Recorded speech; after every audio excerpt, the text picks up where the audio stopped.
Welcome back to Life Design Diaries. It's Lucy Menghini here.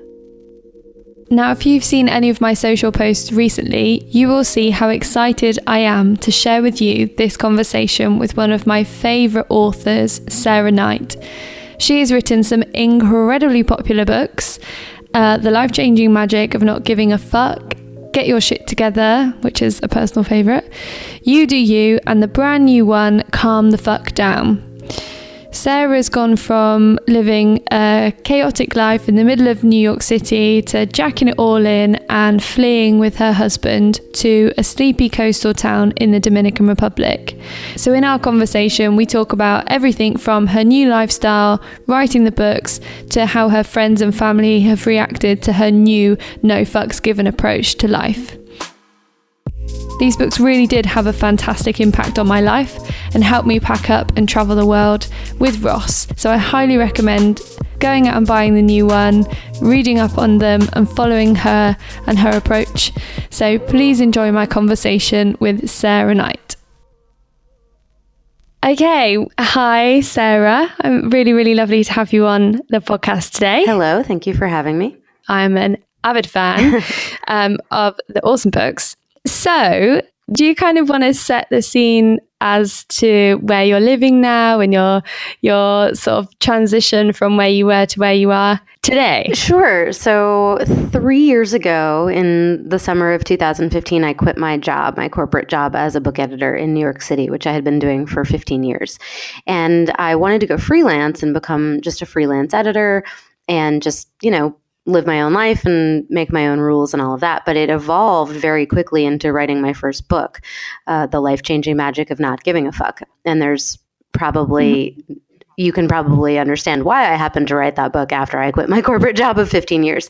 But also in that time, my husband and I decided that we were going to make even bigger life changes. And in addition to me going freelance, we were going to move from New York City to the Dominican Republic. So today, we live on the north coast of the Dominican Republic in a little fishing village, and we can't get mail and packages. So I do so many podcasts, and every time somebody says, "Oh, do you have an external mic?" So finally, I did some arranging with some people who I knew were coming here and were willing to carry a somewhat substantial microphone actually for me. But that's kind of the way that we have to work things out now. We had some American acquaintances bring back our absentee ballots, for example, to vote in the recent election. So it's all like a bartering system. What can I do for you next time I go to the mainland? I love it. So, gone from this really super corporate career, there's some awesome stories in that first book, The Life-Changing Magic of Not Giving a Fuck, around like your commute into work and bleeding toes and things like that, to today where I was watching you doing your poolside chat. I'm a regular Franklin Delano Roosevelt at this point. My poolside chats, indeed. Literally, I love it so much. On your Lilo, speaking into Instagram on your No Fucks Guide Insta account, taking questions for people, which is absolutely fantastic. So when you said the first books just kind of came about it happened quite quickly. Was there like a moment in time where you thought, oh my God, I just don't give a fuck anymore. And then you carried on that way? Or what was that like light bulb moment for you where you just thought, fuck this? Well, I think it was leaving the job was a light bulb moment, which was catalyzed by having panic attacks and basically just realizing that I had to make some kind of change in my life. And that when I thought about it for 10 minutes, I realized that meant making a change in my professional life, because that was really what was untenable to me. I did spend about a year working up to saving money. And I talk about that in my second book, Get Your Shit Together, really putting a plan in motion in order to be able to leave. And then when I left the job, I think because I had been an editor for so long and I had been spending all my time, on other people's books and helping them and collaborating with them, and I had never really had time to consider my own writing projects. So a couple weeks after I left my job, I had this idea for a book, and I think it was a perfect storm of the way I was feeling in my life at the time, the obligations and tasks and day-to-day stresses that I had jettisoned from my life in terms of not giving those fucks anymore. And then also having the kind of energy and creative space in my own head to say, oh, I could take this from just a good idea to actual fruition. So it was kind of a combination of all those things. I love that. It's something that Ross and I did ourselves, sort of the actual act of resigning actually sort of unlocks a lot of permission in your own mind to be able to go, hell, do you know what? I'm going to go ahead and do this. And you sort of then snowball into other elements of your life, you know, doing what you actually want to do. Giving yourself that license and permission. Yeah. So I totally agree with that. And in fact, I think I said to you that, you know, I first got in touch and we were in Sri Lanka. And I think actually the life-changing magic of not giving a fuck, which was gifted to me by a wonderful friend who I'm forever grateful for. I think actually that sort of permission that you can give yourself when you free yourself up of all the fuckery that you know, bog yourself down with, actually allows you to go off and create amazing things in any which direction you so choose. Yeah, for me, it was certainly liberating. This was something I had defined myself by my career for so long. And I did love it. You know, I really enjoyed my work. I didn't enjoy working in a corporate setting and answering to several different levels of executives and performing the office politics and all of that. So, you know, there were certainly pros and cons, but I think when I finally realized that it was okay to walk away from something just because I'd put 15 years into it didn't mean that it wasn't okay for me to try something else. That sense of liberation carried forward into, oh, well, now what else can I do? Maybe I'll just sell my apartment and move to a third world country. How about that? Maybe I'll learn Spanish, you know? And I think that mindset has greatly improved my life in the last 3 years. Yeah, definitely. How have you found the reaction of like your friends and family to this sort of almost selfish way of being? I think it's been a little bit mixed in terms of people who looked at myself and my husband and said, you had these great careers, you were successful, you made your way in New York, which is a hard place to make your way in. And why would you suddenly uproot that to kind of start all over or to start at least something very different? And then there were people who said, good on you. I wish I was doing that, you know? And so it was really a mix. I don't actually think that in the end, anybody, at least nobody who has said this to my face, thinks that any of the decisions we made were particularly selfish, at least in a bad way. It was really me who had to convince myself that I wasn't being, if not selfish, that I wasn't taking too much of a risk, or that I was being foolhardy in terms of giving up a lot of the stability that I had worked so hard to get, in fact. But I think really the selfishness and those kinds of accusations, or at least those questions, I wouldn't even call them accusations, come from people who say, but not giving a fuck, that sounds selfish. And my third book is called You Do You. And they're like, that just sounds like you're out for yourself and nobody else. And the fact is, I do think you have to put yourself first. I think you have to care about how you might adversely impact other people. But I think you have to understand that there's a great deal of cultural guilt and shame and obligation that band together to make you think you're not allowed to do things for yourself. And you really are. And when you start doing them, you'll be really surprised how few people give you shit about it. You're like, oh, I'm allowed to just say no to that, or I'm allowed to do this thing instead of that thing, and nobody's giving me a hard time. It's almost as though I built it up in my own head, this idea that I couldn't do things for myself. Yeah, it's almost that moment of realizing no one really cares. Exactly. You know what I mean? Exactly. Really, no one cares about anything. We sort of built up our whole, we're going to go traveling and it's going to be amazing, and yeah, good, have fun, see you in 8 months or whatever. No one gives a fuck. So you shouldn't give a fuck. Yeah, I love it. I think it's brilliant. My favorite part of the Life Changing Magic, for those that haven't listened to it, is Sarah, you basically tell people that you have a fuck budget and you need to really spend it wisely, because it said, there is an end to the budget. You can't go around giving a fuck about everything. Otherwise you'll be dead on the floor. Yeah, I talk about what I call your fuck bucks, and that is your time, energy, and money. And those are in finite supply, and some of them can be renewed. Certainly money can be remade as time goes on, but some people have more of a capability of doing that and some people don't. Some people are more willing to spend their time on something but can't afford to spend money on it. And so when you consider your time, energy, and money as resources, like you would consider, dollars in your bank account or pounds or euros or whatever, then you start to really see the limits and how you should budget them effectively in order to have, a good, happy, healthy, stable, pleasurable life. And the fact that it's all right to say no. I think that's the other kind of biggest takeaway from that book, is like, it's okay to be no. You don't come across like an awful person. Yeah, and it depends on how you say it. And, I'm really careful to let everybody know that I prioritize honesty and politeness. Yeah. And a combination of those two things that is not hurtful to people. But I do think, again, that we've created this idea in our own heads that we aren't allowed to just say no. And even when we have a perfectly good reason for saying no.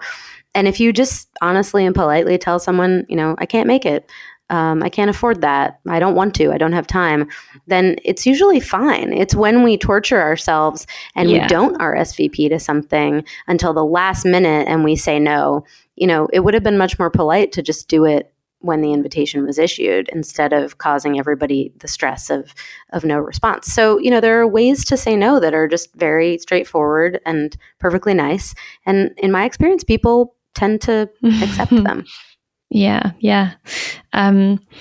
So for those that haven't read The Life-Changing Magic of Not Giving a Fuck, it's definitely one of my go-to, absolutely flick back through it whenever I need to. So really, really recommend going out and grabbing it.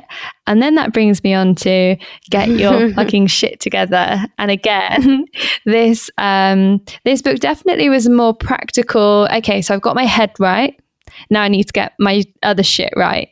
And the most sort of the phenomenon that overtook me after reading this book is realizing actually how much time things take. Like, I can't shower and get out the door in 10 minutes. Oh, I'm so glad to hear you say that. Oh my God, it has been a revelation in my life. I'm still late for a lot of things, but the way that you basically say, lay out your life as it is, not as you sort of think it is, look at things properly, has been absolutely a revelation. So like the book, is this sort of I guess all of the books, are they like your pilgrimage from these situations that you found yourself in, sort of your resolution to those? Yeah, the books are actually form a fascinating, to me, arc of my life and my realizations and sort of my growth, because I never really read self-help. I didn't, I just was always a very independent-minded person who said, I can fix whatever's wrong with me, or nothing is wrong with me, and I'm just going to suffer through these scenarios, whether it's anxiety or, whatever the case may be. I just thought I'll handle it. And after I wrote the first book and it resonated so much with people, I thought, well, I have more to say. And one of the things that people said was, well, how did you make these big life changes? How did you stop giving a fuck? How did you get from New York City to a tropical island? How did you have the wherewithal to go freelance? And so Get Your Shit Together is a explanation of how I did all of that stuff and how you could do it too. But really what it is just a microcosm of, here's what I did in my life, but you can apply this to your life in all kinds of different ways. Small life choices, big life choices, really simple things, really complicated things with just the same general ideas.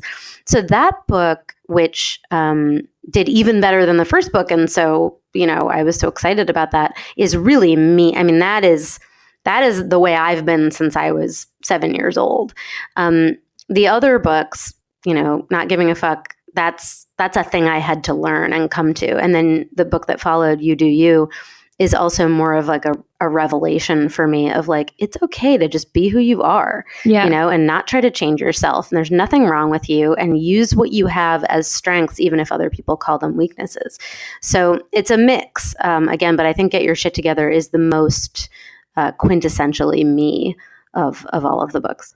So do you think that you've like written the books for yourself in a sense? They've been almost a path for your own growth? Well, I have 4 now. Calm the Fuck Down is the newest one. And I'd say I've written 3 of them for myself. Yeah. And then one of them, Get Your Shit Together, I really wrote for the rest of the world. Yeah. I love it. Honestly, I love it. I love it so much. The writing out your to-do and then rewriting your must-dos, again, productivity through the roof. It's very, very, very Excellent. Good. Okay, so let's talk about the new book then. I've had the absolute privilege of having a tiny, tiny sneak peek. So this goes on sale. Yes, it's December 31st, January 1st, right around there, anywhere in the English language, and then it'll come out in other places over the course of 2019. Cool. Okay. So, again, like you've moved to the Dominican, living this amazing life, but then we've got this new book, which is focusing around anxiety and, again, sort of, topics like, well, not similar, but it's that more mental decluttering, helping you manage your mind and how you feel about things. So are you finding that you still are on this journey, although living in this amazing location, not having the New York humdrum of every day, that you're still finding the need to work on those sorts of ways of helping yourself from your anxiety to panicky sorts of things? Yeah, for sure. I mean, life doesn't magically become better just when you move or whatever. And so for me, basically the first 3 books have been very proactive, how to change yourself, change your mindset, go after things that you want, get rid of things that you don't want. And Calm the Fuck Down is a very reactive book. It's really about the fact that there are going to be things that happen to you, whether they are more existential in nature or whether it's just an actual bad shit, your roof blows off in a hurricane or something that happens to you, and you are going to have to deal with them. And it doesn't do you any good to freak out. And so I come at this with the perspective of being somebody who is innately anxious and prone to anxiety and panic, as defined by an actual mental illness. But there are also people like my husband, who are generally like super calm and chill, but do understand the experience of what I would call situational anxiety, a job interview or a risky financial decision, or even just a family gathering, that kind of activate the freak out modes. And people experience that in all different ways. And so I talk about not just anxiety, but also sadness and depression and anger and avoidance and these ways in which we freak out. And I do have to I've been on a continuing self-improvement path, even in the last couple of years since we've been here in the DR, because there are things that I still need to calm the fuck down about in my new life. Like a giant spider creeping into your hallway and having to deal with that sort of shit. Indeed, you have read the introduction to the book, and so I talk about basically becoming inured to some of the anxiety triggers that would have sent me just off the edge in my New York life, because I've had to just deal with a different way of life, a different pace of life, different value system of people down here. And so all of that combined to, at one point, my husband and I coming home to an unexpected visitor, who I said in the book was a tarantula the size of a honeydew melon. And when I was recording the audiobook for Calm the Fuck Down, the producer said, "Really? A honeydew melon?" And I said, "Let me show you some pictures." And so he was like, "Oh my God, that spider was in your house." And I said, It was in my house. And I calmed the fuck down about it. But the most, amazing thing about it is, yes, you walked in, you saw the spider. Obviously, you have that amazing fight or flight takeover of your body. But how you and your husband then boxed it up, got your rum for the boat trip that you were heading off on to, and you put the new friend on your lap and let it go into the wild and carried on having in a container. It was in a it was in a plastic pitcher. Didn't put it on a leash. Right.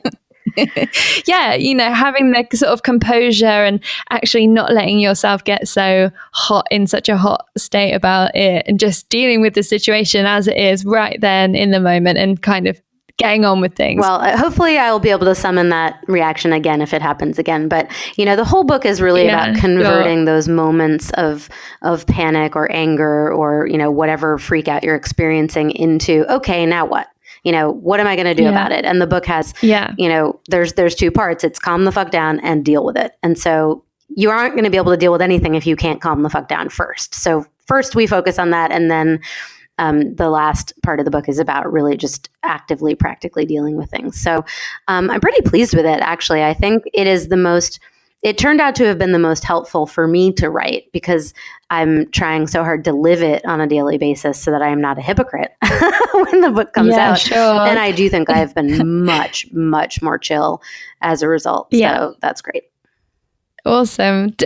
From feedback from your husband has been good. Yes, no, he agrees that I've been remarkably calm.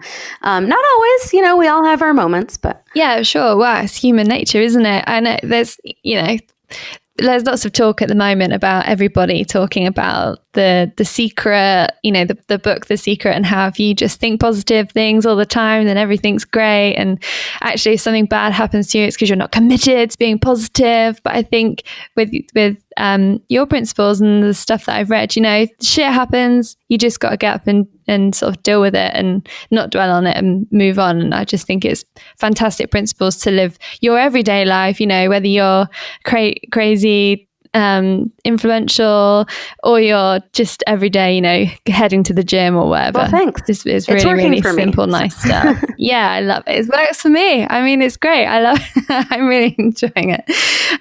So when Ross and I were away, we had a few situations where we had an accident in Bali, and then that took us through a whole journey of going into the hospitals and spending hours trying to get fixed, and then meeting a few people that were very spiritual, and that had a real profound impact on us in this similar way, just being sort of in the moment. Things happen and you've just got to take it in your stride. So have you pulled any situations like that, or people that you've met that have really influenced the writing of the new book? I have to say, and I'm sorry to hear that. That sounds like it was a struggle. And it sounds traumatic. I hurt my foot. It's really not a big, but it sounds bad. Well, my husband broke his collarbone the first few months that we were down here, and that was traumatic. And neither of us spoke really great Spanish yet, and we had to rely on a lot of friends to get us through that time. I don't drive, so suddenly it became, how do we get back and forth to the clinic? And I would say that I'm really not a very spiritual person. I'm certainly not a religious person, but what I have found, even more than in my old life, although it was certainly true in my New York life, we really rely on friends here. We really rely on people who we just met, whether it was last week or 2 years ago, maybe max, maybe 3, to pick us up when we have problems, and we do the same for them. So when you talk about, who has inspired me to get up and keep going and keep making it happen, it's really the fact that my husband can call from the clinic and say, I had a little accident. And there will be half a dozen people who we didn't know for the first 35 years of our lives showing up to say, what can we do? How can we help? Let's work it out. And then the fact that we've been able to pay that forward on a number of occasions too, means to me that there's a real physical community here, not just a spiritual one, that gives me hope for humanity in general. Yeah, sure. Oh God. So is there parts of the new book where you go into sort of the wider world and the humanity sort of aspect of things to sort of help you manage your own anxieties and the way that you feel about the problems in your life? Not really. I mean, this book, like my other ones, is really pretty focused inward. I mean, it's really about look at a situation, assess it, think about the probability of something bad happening. If it's not probable, stop worrying about it. Focus on the things that are imminent. It's sort of like the must-do list from Get Your Shit Together, but applied on a scale of worrying and whether you need to be worried about things and whether you need to be freaking out about them. Worry about what you must worry about and save the other stuff for whenever it happens.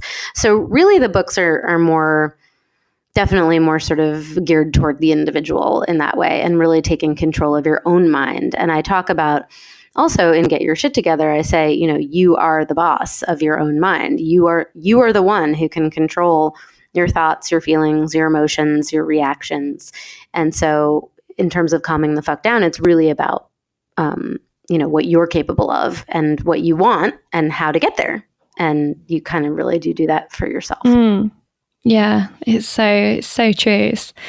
I've unfortunately given my books out to all of my friends because if any of them are going through a bit of a shit time, I'm like, oh my God, read this. Need to get them back and have a re-flick through. Do you find that you sort of go back into your own books and your own advice when you're, if you find yourself struggling and that? I do. That sort of thing? I frequently say to myself, come on, Knight, get with the program. What are you doing? You would tell somebody else to do this. Why are you not taking your own advice? I do definitely have to kind of regroup and remind myself on a semi-regular basis, for example, that it's okay to say no to something, or that it's okay not to be tethered to my laptop, 24 hours a day. And just the same kind of advice that I would give readers, I have to remember to follow myself sometimes. Yeah, sure. Because I mean, did you, when you decided to pack those bags, thought you could write this book, did you imagine that you would get to the number of books, was it like 5 million views on your TED Talk? Did you envision being where you are today? I did not. I really didn't. Part of it is I'm, inherently a pessimist, but also I had worked in the publishing industry for so long that I was used to books not succeeding, even really good books, and even by celebrity authors, sometimes the books just didn't go anywhere. And so I just didn't have any illusions about what would or wouldn't happen for me. I was focused at each point just on the current task and the completion and success of that task. And that's what I always advise aspiring writers too. I'm like, be really excited when somebody requests your manuscript. Be really excited if you get an agent. Be really excited if you get feedback from an editor. Be really excited if you get a deal. Yeah. Because if you put all of your hopes and dreams into selling 1 million copies, you're setting yourself up for disappointment. You're skipping out all of the first steps. Yeah. I completely understand. Yeah. Put all of your all into just the next step to get you through to the next. It's sort of the slight edge way of thinking, isn't it? Mm-hmm. Little things make a big thing. I love it. The book's really, reading your words and then sort of seeing you online and things like that, you come across as very, and I mean this with the utmost respect, very sure, very confident in your own writing. Well, not your own writing, but your own, the way you speak. I'm completely bought into it. So as I say, this is it's working. Would you say, yeah, exactly. Would you say that is how you sort of are? You're very, very sure of yourself. Yes. And it sounds so awful. No, I don't mean it to sound like that. No, I absolutely would say that. I mean, and there's a chapter late in, maybe it's even the last chapter in You Do You, where I talk about having a big ego and how sometimes people say that. Most of the time, if somebody says that to you, they don't mean it as a compliment. And I'm like, why not? Yeah. Like, that's where your confidence lies. Your ego should be capacious. Yeah. I don't know. I think part of it is just, my family growing up in a group of people who are all really intelligent and loud and smart and funny. And so you have to just kind of assert yourself.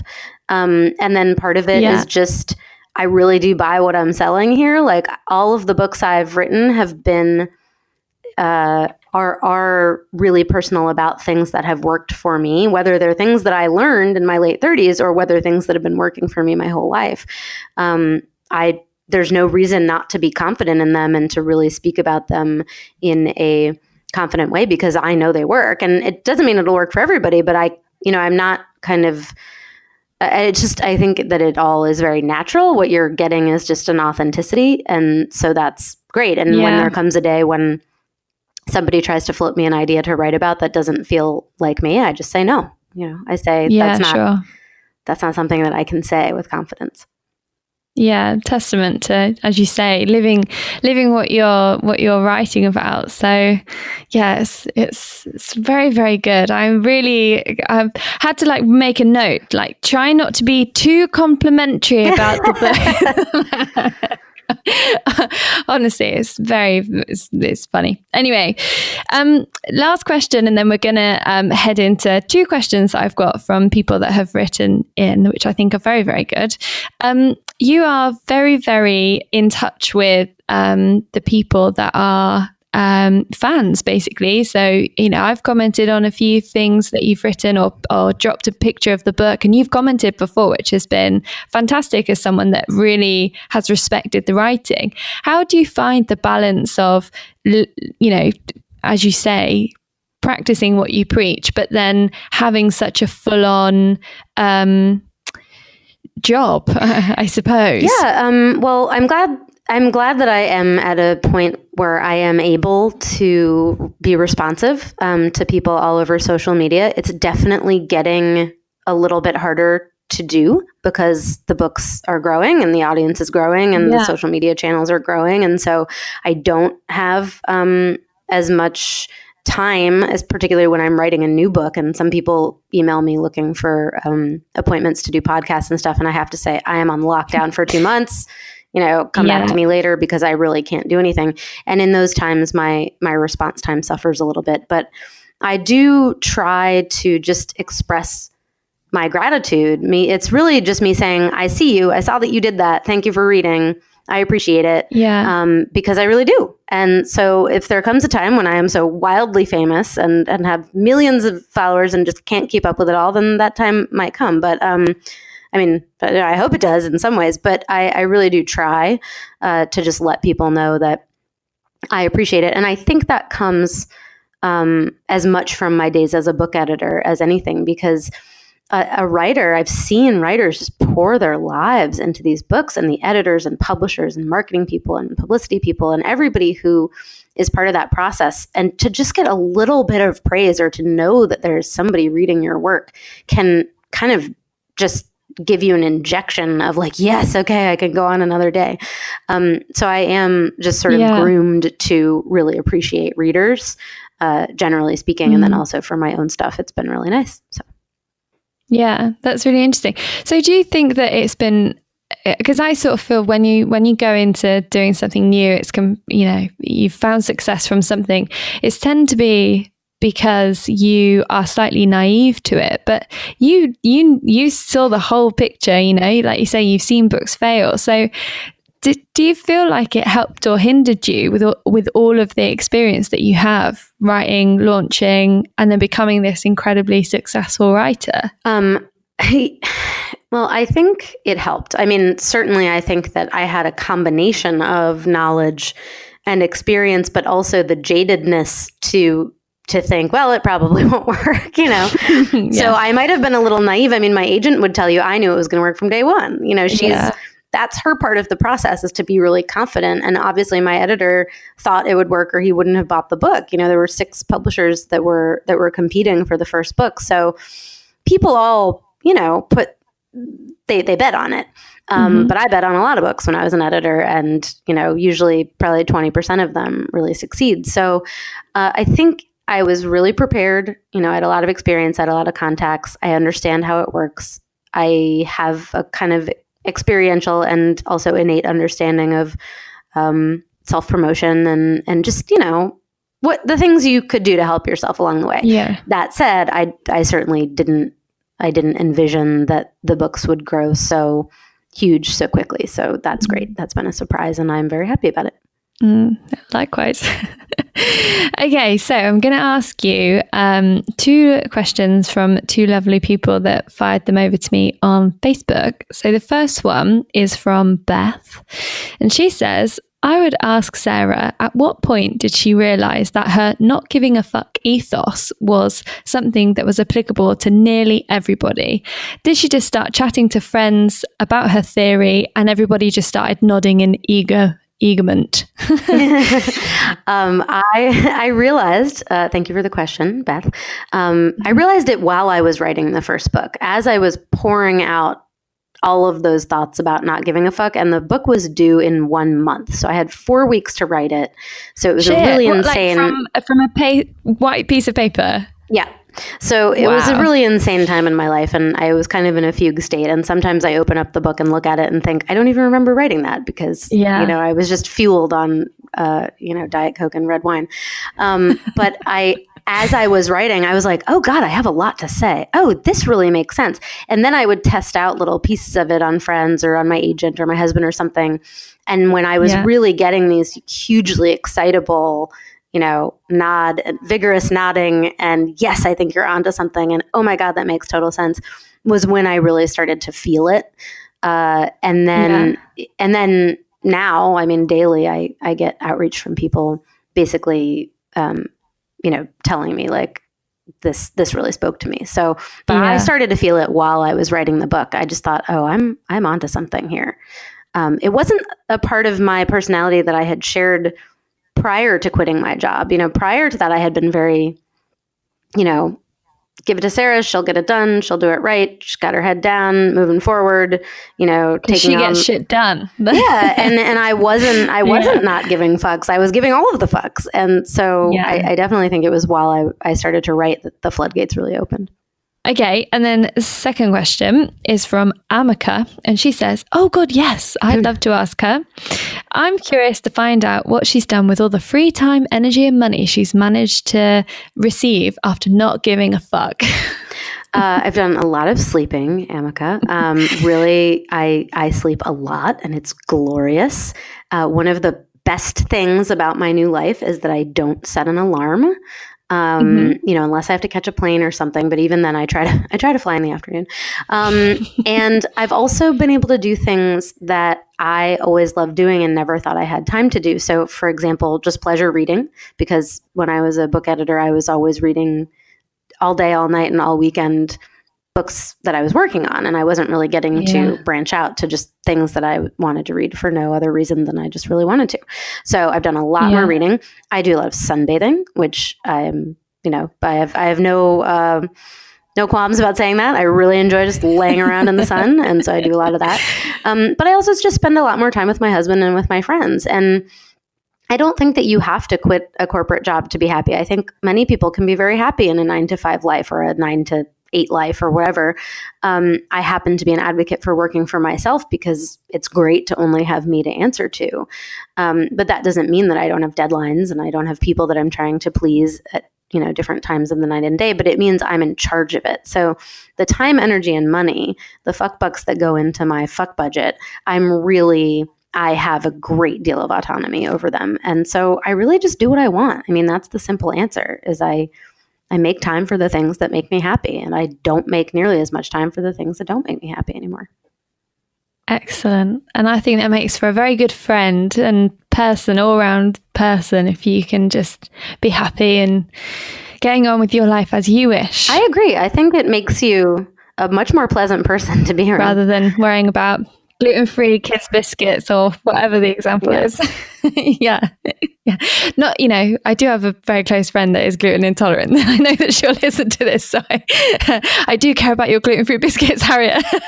I have gotten a tiny bit of flack, 1 or 2 people, because I made a joke about gluten-free. It was just a joke. Really, I get in trouble with the vegans. And I don't, I have good friends that are vegans. I respect people's commitment to veganism. Yeah. It was just a joke. Yeah. And get your shit together. But I get the vast majority of the negative feedback I get is from that one joke. So I just want any vegans that are listening, I respect your life choices.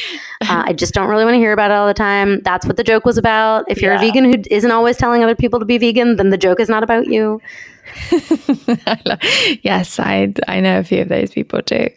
I've got a question for you. Last question. When you were back in the office, were you, because the book you come across like incredibly witty, it's just funny stuff that really resonates. Were you that person in the office that was the, funny, gregarious, sort of handing out the advice? Or has the book unlocked something in you that has kind of let you become this person? Well, I think you'd have to ask my old colleagues, but I think I was that person to a point that was appropriate for a professional setting. I was certainly the person who kind of made jokes that maybe I shouldn't have made in meetings, and then periodically had to sort of step back and go, oh, this is a professional setting. I definitely prided myself on giving a lot of advice to younger people that were coming up in the ranks after me. And that was something that I was constantly doing,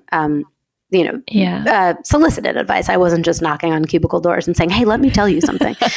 But I do think that I blossomed certainly more when I was out of that setting, which was full of people who not only were observing general office decorum, but also maybe weren't all quote unquote my people. I had very nice colleagues and certainly, had good times with them at various times over the years. But generally speaking, I think publishing is a little bit of a buttoned up industry, and I am definitely not a buttoned up person. So I think I became more of my true self after I left that job. Letting it go. Cool. Okay. Very, very wonderful to speak to you. So do you want to give everybody a overview of the shiny new book, when it's going live again, and where people can find you online? Yes. So the new book is called Calm the Fuck Down: How to Control What You Can and Accept What You Can't so you can stop freaking out and get on with your life. And it is available in the English language all over the world: UK, US, Canada, Australia, New Zealand, South Africa, as of January 1st.